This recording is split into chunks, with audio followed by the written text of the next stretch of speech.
ბევრს გინახიათ ეს ინსტრუმენტი ალბათ ხო, არა მარტო კოსმეტოლოგის კაბინეტში, არამედ თქვენთანაც სახლში. ჩემოყარგებო, ეს არის ультრავგერითი სკრაბერი, რომელიც გვეხმარება ჩვენი სახის გაწმენდაში, არა მარტო კოსმეტოლოგთან, არამედ სახლში. ეხლა მე ვისაუბრებ იმაზე, როგორ უნდა მოიხმაროთ ეს ინსტრუმენტი სახლში.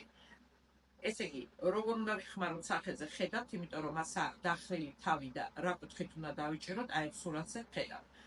რა ზოლებით, აი რა მოძრაობებით უნდა გავყვეთ, ამასაც ვხედავთ. ეხლა რა სახეზე ვაკეთებ?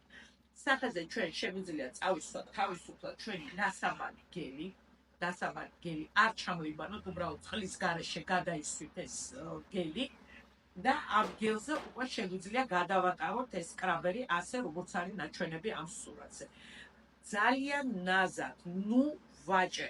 დაიმახსოვრეთ ერთი რაღაცა. თუ თქვენ სკრაბერით აწვევით, ის მეც არ ამოიღებს, აქ მუშაობს განა ძალა, არამედ ультრავგერა. ეს ვერ მოგაცილებთ ღრმა ჩამჯდარ ან შავ წერტილებს, ან ღრმა ჩამჯდარ კომედონებს. ეს არის მხოლოდ ზედაპირული გაწმენდა. აი ეს დაიმახსოვრეთ, შემოკარგოთ გულად, ნუ დააწვევით და კანს ვაწვალებთ. აბა წარმატებულ დღეს გისურვებთ, ჩემი კარგებო.